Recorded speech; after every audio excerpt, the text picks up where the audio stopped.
A Ucrânia mergulha na escuridão. A Rússia desferiu um golpe devastador no sistema de energia. Os russos estão sendo massivamente impedidos de sair do país. A mobilização começou. O Senado dos Estados Unidos destina 500 milhões à Ucrânia, enquanto Trump expulsa a Espanha da OTAN.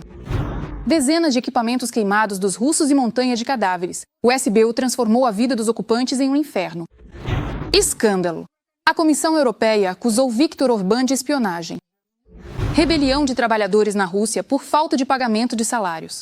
Uma verdadeira revolução está por vir, e a inflação desenfreada está destruindo a economia russa.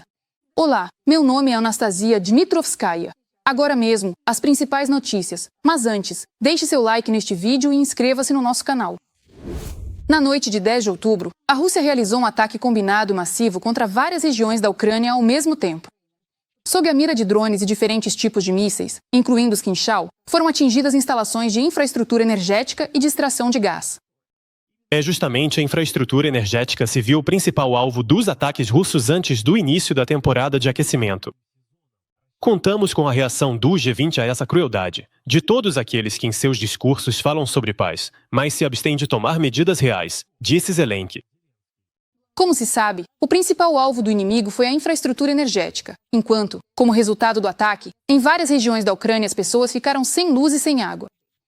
Uma publicação espanhola, citando especialistas ucranianos do setor de energia, escreve que a Rússia não conseguirá mergulhar a Ucrânia na escuridão, pois o país está bem preparado e a Federação Russa não conseguirá destruir o sistema energético do país. Mas, ao que tudo indica, a Rússia não pretende desistir de tentar fazer isso. Monitores informam que o próximo ataque massivo de mísseis da Rússia contra a Ucrânia é esperado nas próximas 48 horas. Em Zaporizhzhia, uma criança de 7 anos morreu sob os escombros de uma casa. O pai dela passou 3 anos em cativeiro russo. Sabe-se que, durante o ataque na noite de 10 de outubro, os russos atingiram uma casa em um bairro residencial onde vivia uma família com 3 crianças. A família morava em uma casa própria, comprada na primavera deste ano, quando o pai voltou do cativeiro russo, onde ficou por 3 anos. Como resultado do ataque, o pequeno Makar, de 7 anos, ficou sob os escombros. O impacto foi principalmente do lado do quarto das crianças. Quando a ambulância chegou ao local, a criança ainda estava viva, mas com o pulso quase imperceptível. Os médicos lutaram pela vida de Makar, mas, infelizmente, não conseguiram salvar o menino. Os pais do menino e a irmã menor de idade também ficaram feridos. E, como contou um parente, a mãe teve uma contusão na perna, uma microfratura no osso, e a criança também teve um pequeno corte na perna e queimaduras nas mãos. O pai sofreu ferimentos nas pernas. No momento, não se sabe se será possível salvar as pernas do homem, pois ele está em estado grave. Aproveitamos a oportunidade para expressar nossas condolências à família Dorosh e a todos que sofreram em consequência de mais um ataque cruel da Rússia. Lendo os comentários dos episódios anteriores, vejo que muitos nos assistem do Cazaquistão, Moldávia, Europa e até dos Estados Unidos. Nós, ucranianos, somos muito gratos pelo apoio de vocês e temos orgulho de ter um público tão sensato. Escreva também nos comentários deste episódio de qual país você está nos assistindo e se aí vocês apoiam nossa luta contra o Império do Mal. Sempre leio seus comentários com prazer, e enquanto isso, vamos continuar. Agora vem a parte mais interessante. Os russos começaram a ter em massa o direito de sair do país bloqueado, e isso está sendo noticiado pela mídia russa. Informam que, com o início do alistamento em 1º de outubro, os homens começaram a receber convocações que automaticamente restringem a saída do país. E a saída só é possível depois de se apresentar ao comissariado militar. Já no caso de ignorar a convocação, a proibição de dirigir, cancelamento de benefícios fiscais, bloqueio de transações de bens e recusa de crédito. Considerando que algumas semanas atrás Putin assinou um decreto para realizar o maior alistamento de russos para o serviço militar no período de 1º de outubro até o final do ano, não é muito difícil estabelecer a relação de causa e efeito aqui. Está planejado convocar 135 mil pessoas para o Exército da Federação Russa, o que é mais do que qualquer outro alistamento de outono para o serviço militar obrigatório desde 2016, quando 152 mil pessoas foram chamadas para as Forças Armadas. Bom, estou surpresa? Nem um pouco, porque só o Putin consegue, com uma mão, bater no peito e falar o quanto quer a paz, e com a outra assinar um decreto para realizar o maior alistamento da história. O Senado dos Estados Unidos aprovou o orçamento de defesa com ajuda adicional para a Ucrânia. Como escreve a Bloomberg, após revisões, a versão final do documento será encaminhada para a assinatura de Trump. O projeto de lei do Senado prevê a prorrogação da vigência da iniciativa dos Estados Unidos de assistência à Ucrânia na área de segurança até 2028 e o aumento do volume de financiamento autorizado de $300 milhões em 2025 para $500 milhões em 2026. A iniciativa dos Estados Unidos prevê a compra de armas de fabricantes. Durante o governo do presidente Donald Trump, os Estados Unidos não financiaram o fornecimento de armas para a Ucrânia. No entanto, Trump apoiou o mecanismo pelo qual Washington fornece armas a Kiev com recursos de outros aliados ucranianos. Esses aliados compram armamentos dos Estados Unidos e repassam para a Ucrânia. Mas, novamente, esse projeto de lei ainda será revisado. Por isso, pessoalmente, é difícil para mim prever exatamente como será a versão final do projeto de lei que o Trump vai assinar. Trump falou sobre a possibilidade de excluir a Espanha da OTAN devido ao baixo nível de gastos militares do país com a aliança. Os aliados da Aliança do Atlântico Norte concordaram, na cúpula realizada em junho, em atender à exigência de Donald Trump de destinar 5% do produto interno bruto para gastos com defesa. Desse valor, 3,5% devem ser direcionados para as principais necessidades militares e 1,5% para investimentos mais amplos na área de segurança. O único país que se recusou a aceitar esse parâmetro foi a Espanha. Trump, em um encontro com o presidente da Finlândia, Alexander Stubb, sugeriu que poderia propor a exclusão da Espanha da OTAN e pediu a Stubb que descobrisse por que a Espanha está ficando para trás. Tivemos um país atrasado, a Espanha. Você deve ligar para eles e descobrir por que estão ficando para trás. Eles também estão tendo sucesso graças a muitas coisas que fizemos. Eles estão bem, não tem desculpa para isso, mas tudo bem. Para ser sincero, talvez vocês devessem excluí-los da OTAN. O governo da Espanha já respondeu à declaração de Trump. Em resposta à declaração de Donald Trump, fontes do governo destacaram que a Espanha cumpre suas obrigações na área de defesa, assim como os Estados Unidos. Além disso, eles observaram que o país é um membro pleno da Aliança do Atlântico Norte e continua comprometido com a OTAN. E você, o que acha? Depois dessa declaração um tanto dura do Trump, podem vir a acontecer algumas ações? E na sua opinião, o Trump foi justo no que disse? O exército russo avançou nas regiões de Donetsk, Dnipropetrovsk e Zaporizhzhia. Analistas do Deep State relatam que o inimigo avançou perto de Mikhailovka, Berezovoi e Poltava. Enquanto isso, o Serviço de Segurança da Ucrânia realizou uma série de ataques contra locais de concentração de equipamentos e tropas russas em territórios temporariamente ocupados.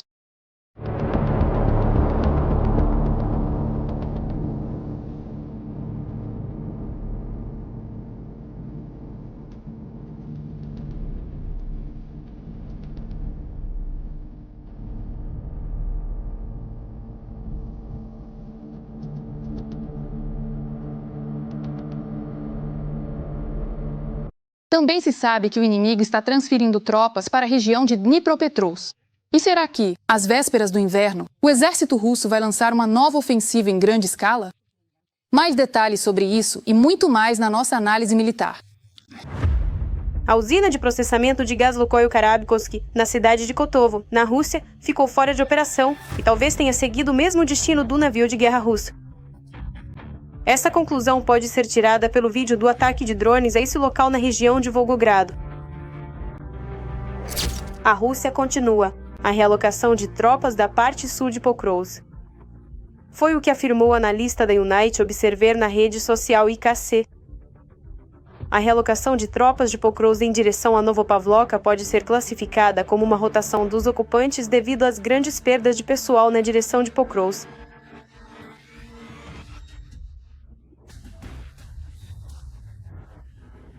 Vale ressaltar que essas são tarefas exclusivamente políticas e não militares. Dessa forma, a Federação Russa planeja exercer pressão político-militar tanto sobre a Ucrânia quanto sobre os Estados Unidos, no momento da ampliação do teatro de operações militares às custas do território ucraniano que não foi incluído no país ocupante, de acordo com o decreto do ditador russo, ou seja, às custas da região de Dnipropetrovsk. Estamos falando sobre a criação de um precedente de chamados intercâmbios territoriais que, na época, fracassou nos planos do ditador russo ao tentar criar uma zona de amortecimento nas regiões de Sumi e Kharkiv. Não é só na linha de frente. No cenário político, a troca pública de farpas entre Trump e Putin está ganhando força. O motivo disso foram as possíveis entregas de mísseis de longo alcance Tomahawk para a Ucrânia. Esse é um elemento de pressão político-militar dos Estados Unidos sobre a Federação Russa. O objetivo é forçar a Federação Russa a sentar-se à mesa de negociações, levando em conta exatamente as posições dos Estados Unidos, e não da Federação Russa. A chefe da representação da Ucrânia, Prinata Anetmanchuk, destacou que um ponto importante na possível entrega de Tomahawks à Ucrânia é deixar claro para os russos que tudo é possível. Todas as opções estão sobre a mesa. Os Estados Unidos entendem perfeitamente que o número de refinarias de petróleo no território da Federação Russa é bastante limitado. Além disso, graças aos ataques dos drones ucranianos, cerca de 38% das refinarias de petróleo já interromperam parcial ou totalmente a cadeia de produção de combustível.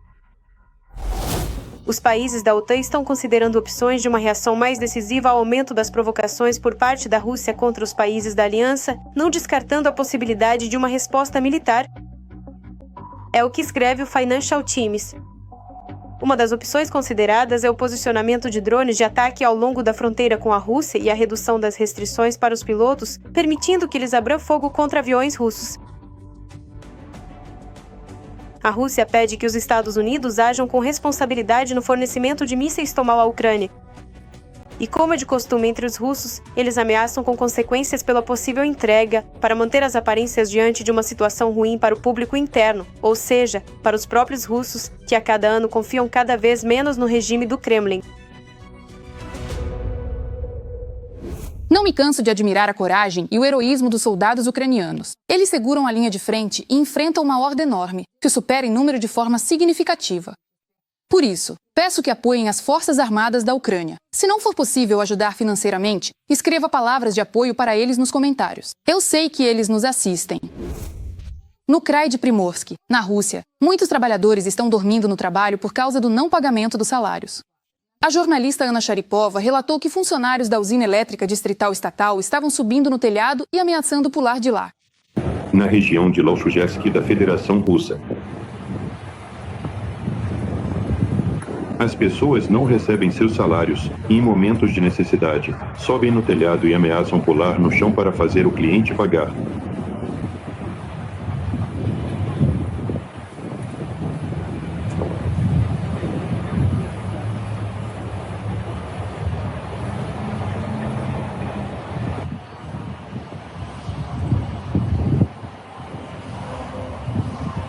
Os trabalhadores contaram à jornalista Sharipova que a empresa contratada não está pagando seus salários, supostamente devido a problemas com a empresa contratante.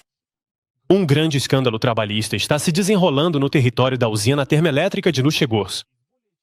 Uma equipe de mais de 60 soldadores, eletricistas e montadores foi forçada a tomar medidas extremas. Os trabalhadores estão dormindo diretamente no local industrial, protestando contra o não pagamento dos salários. Segundo os trabalhadores, a empresa contratada onde eles trabalhavam não paga os salários devido a problemas com a empresa contratante. Abandonados sem meios de subsistência, os trabalhadores se recusaram a deixar o local. A situação é agravada pelo fato de que, à medida que o outono se aproxima, as noites em Primorje estão se tornando cada vez mais frias e os trabalhadores não têm acesso a comodidades básicas. Bem, sinceramente, admito que pensei que nunca mais veria protestos contra a Rússia. Mas aqui está. Acontece que, quando eles querem, eles podem. Mas a ressalva é que as autoridades russas é que criam problemas para o povo, em vez de resolvê-los. A Rússia enfrentou o maior salto semanal de inflação no inverno devido ao aumento dos preços da gasolina. A inflação voltou a acelerar e, na semana de 30 de setembro a 6 de outubro, o índice de preços ao consumidor subiu 0,23%, após um aumento de 0,13% na semana anterior. O que esses números significam para os chamados russos comuns? Falaremos sobre isso a seguir na reportagem. Os recursos estão à beira do esgotamento. As declarações sobre a estabilidade da economia russa não resistem à verificação dos fatos. A guerra, as sanções, a inflação e os gastos descontrolados estão destruindo a economia por dentro. Não tem como chamar isso de outra coisa. Bom, essa não é a nossa escolha. Nós não queremos que as coisas se desenvolvam assim. Quer vocês queiram ou não, isso já aconteceu. Nos últimos 3 anos, Putin se gabou repetidamente da resiliência da economia russa. No entanto, essas declarações se mostraram ilusórias.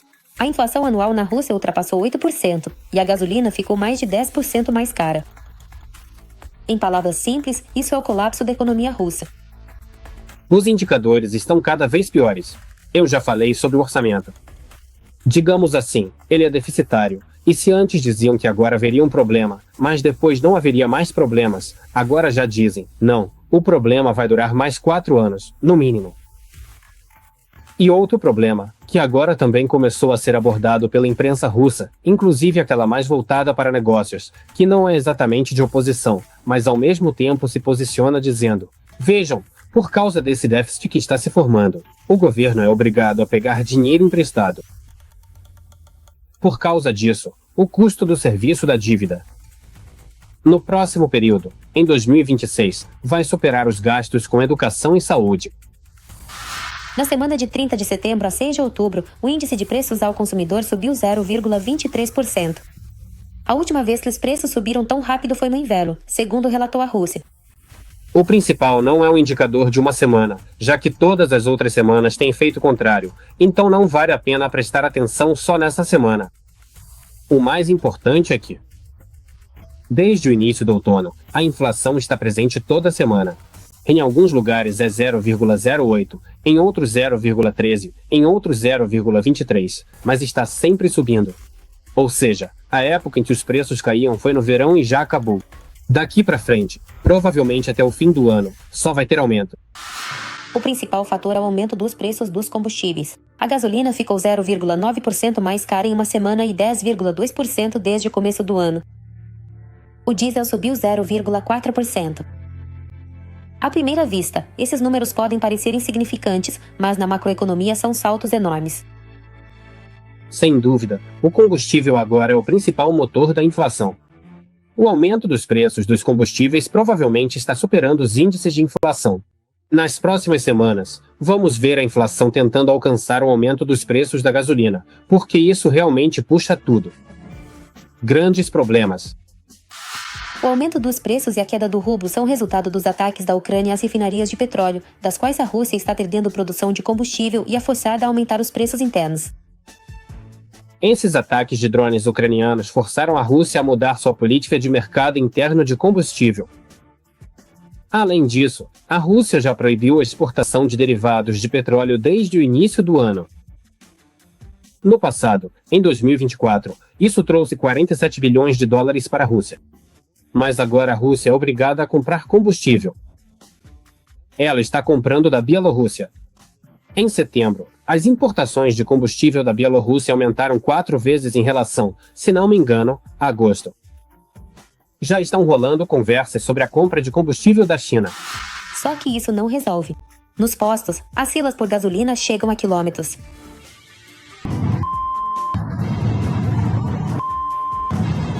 Que beleza, hein? Caramba! Todo mundo está desviando. Parece que a gasolina acabou de chegar aqui.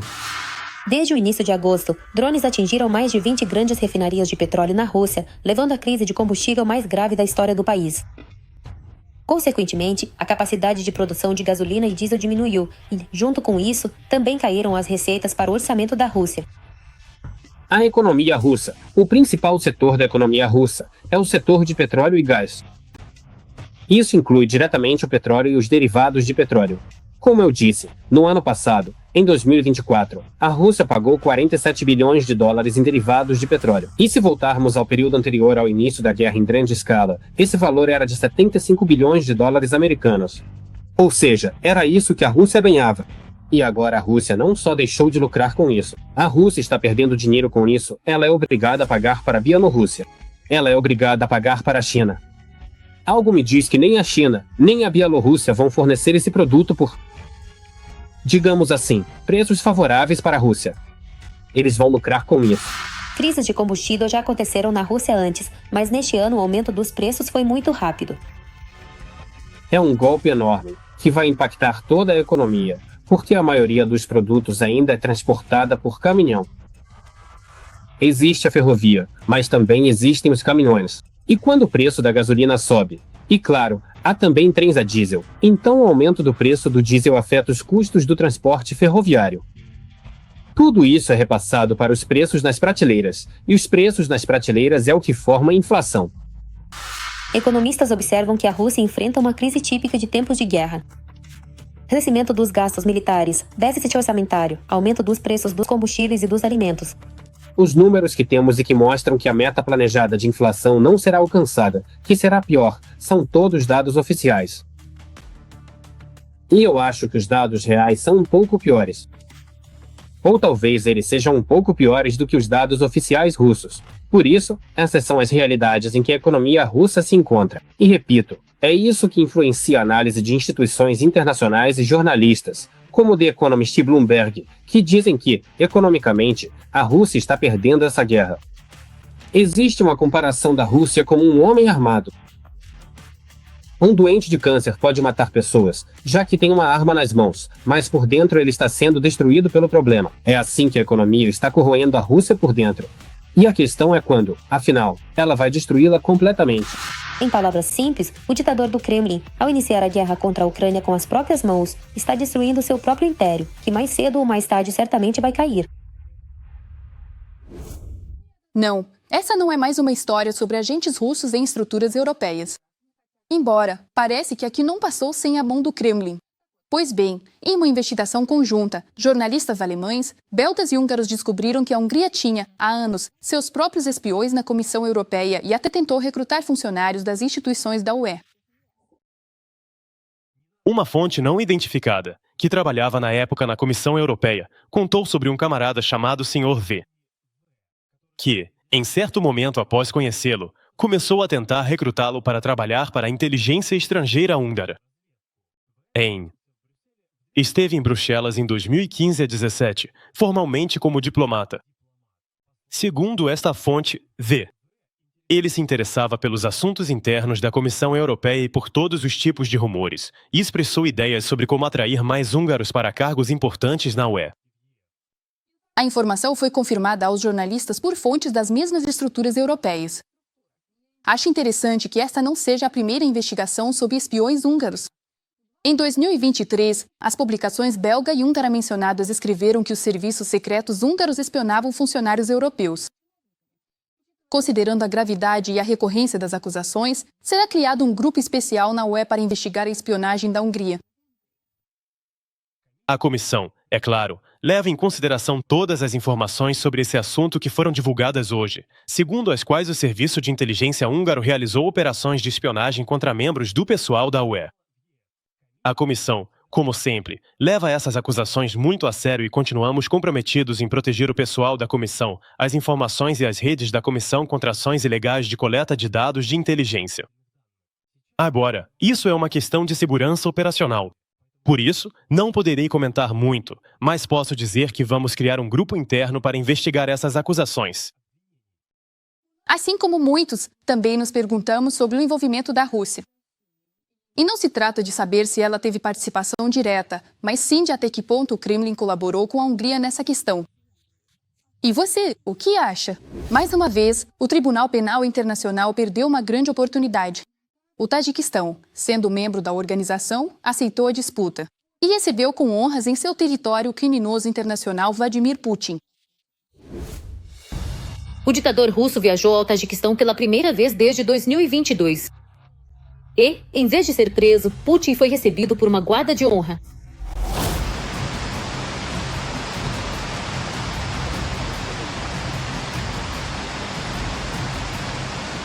Ruas enfeitadas com flores e um verdadeiro jardim do Éden de frutas.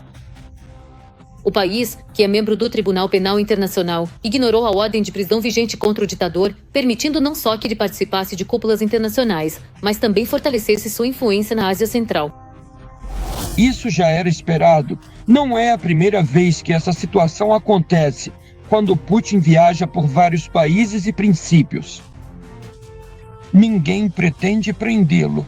Antes mesmo da visita, a Human Rights Watch pediu às autoridades tadjiques que negassem a entrada de Putin ou detivessem ao chegar. A Organização de Direitos Humanos também fez um apelo aos países membros da CIS, OSCE e União Europeia para pressionarem Dušanbe a cumprir suas obrigações internacionais. Putin deve ser julgado em Haia e não participar de cúpulas internacionais em países membros do TTI, destacou a diretora de Justiça Internacional, Liz Evanson. No entanto, apesar de todas as exigências, as autoridades tadjiques ignoraram os pedidos dos defensores dos direitos humanos e receberam o assassino russo com todas as honras. No aeroporto, o presidente Emomali Rahmon aguardava, e as ruas de Dushanbe foram decoradas com as cores da bandeira russa. E nas praças centrais foram instalados grandes telões com imagens de ambos os presidentes. A maioria das organizações europeias e mundiais se mostrou, ao longo desses 4 anos de invasão em grande escala na Ucrânia, absolutamente impotente. Nem a ONU, nem a Unesco, nem todas essas AIEA, todos esses tribunais e cortes mostraram que não têm absolutamente nenhuma influência. Que eles não estão dispostos a entrar em conflito com a Rússia. E, como vemos, nossos parceiros europeus também não estão muito dispostos a entrar em situações de conflito sério e grande com a Rússia. Nossos diplomatas também já precisam mudar de tática, de estratégia. Eles ainda depositam esperanças no Tribunal de Haia, mas deveriam pensar em como continuar influenciando esses processos. Putin chegou à capital do Tajiquistão em 8 de outubro. Lá estavam previstos 2 encontros de cúpula de uma vez. A reunião dos líderes da comunidade dos estados independentes e o encontro no formato na Ásia Central Rússia. É justamente o segundo evento que os especialistas consideram o mais importante. No contexto da guerra na Ucrânia, da pressão das sanções e do crescente isolamento internacional, o Kremlin busca apoio na região. Também participaram das negociações os líderes do Cazaquistão, Quirguistão, Turcomenistão e Uzbequistão. Tradicionalmente, damos uma contribuição significativa para a manutenção da paz e da estabilidade na região da Ásia Central. Ao mesmo tempo, estamos em constante cooperação com os colegas do Tajiquistão, desenvolvendo parcerias nas áreas de defesa, técnico-militar, antiterrorismo e combate ao narcotráfico. Somos o garante da segurança no Tajiquistão e em toda a região. Entre eles está a 201ª base militar russa, estacionada na República. Nobel trouxe consigo uma delegação impressionante. Inclui representantes dos setores de segurança, economia e também da área humanitária. Afinal, estão em pauta as condições dos trabalhadores migrantes da Ásia Central, cujos direitos na Rússia foram seriamente restringidos desde 2022. Os estrangeiros são forçados a ir para a linha de frente após uma série de incidentes. As batidas antimigrantes contra eles se intensificaram. A propaganda pró-Kremlin apoia ativamente sentimentos xenofóbicos. Milhares de filhos de migrantes foram recusados nas escolas russas. Políticos em Moscou propõem proibir que trabalhadores migrantes tragam suas famílias. Nargis Kamrabaeva, jornalista do Tajiquistão. A Ásia Central hoje não é apenas uma aliada de Moscou. A região se tornou um importante corredor de trânsito para contornar sanções, mas ao mesmo tempo é um palco de competição diplomática. Agora, mais do que nunca, o ditador russo teme perder o controle. Afinal, a China está fortalecendo ativamente suas posições, oferecendo aos países da região projetos econômicos e de infraestrutura que criam uma alternativa à influência russa. Putin não apenas tem medo, ele entende perfeitamente que está perdendo gradualmente influência sobre os países da Ásia Central. Afinal, na Ásia Central, Putin sempre se sentiu praticamente o principal dono da casa. Apesar do fortalecimento das posições da China e depois, enormemente, da Turquia, porque a China controla em grande parte, e o Cazaquistão ao mesmo tempo, junto com a Inglaterra. Se falarmos sobre o Uzbequistão, lá as posições da Turquia e da China também se fortaleceram, mas Putin não abandona seus sonhos de que a posição da Rússia ali seja mantida, por isso são realizadas todas as espécies possíveis desse tipo de fóruns, encontros no nível de chefes de Estado para, de alguma forma, mostrar sua importância. É preciso entender que, no contexto da guerra prolongada na Ucrânia, As posições de Putin não se avalaram de forma suficientemente séria e nessa situação ele busca uma maneira de como manter sua posição, como fortalecer em algum lugar, especialmente entre os países da Ásia Central. Mas os tempos mudam, e agora até aliados tão próximos colocam o Kremlin em seu devido lugar, estabelecendo novas regras do jogo. A Ásia Central está gradualmente construindo suas próprias prioridades, nas quais, a cada dia, a Rússia perde rapidamente o controle. O Prêmio Nobel da Paz não foi para Krank. Quem recebeu foi a líder da oposição da Venezuela, Maria Corina Machado. O Prêmio Nobel da Paz de 2025 é concedido a uma pessoa que, com coragem e abnegação, luta pela paz. É uma mulher cuja determinação e força de espírito ajudam a manter acesa a chama da democracia, mesmo quando a escuridão se aproxima ao redor. O Comitê Nobel decidiu, de forma unânime, conceder o prestigioso Prêmio Nobel da Paz de 2025 à notável Maria Corina Machado.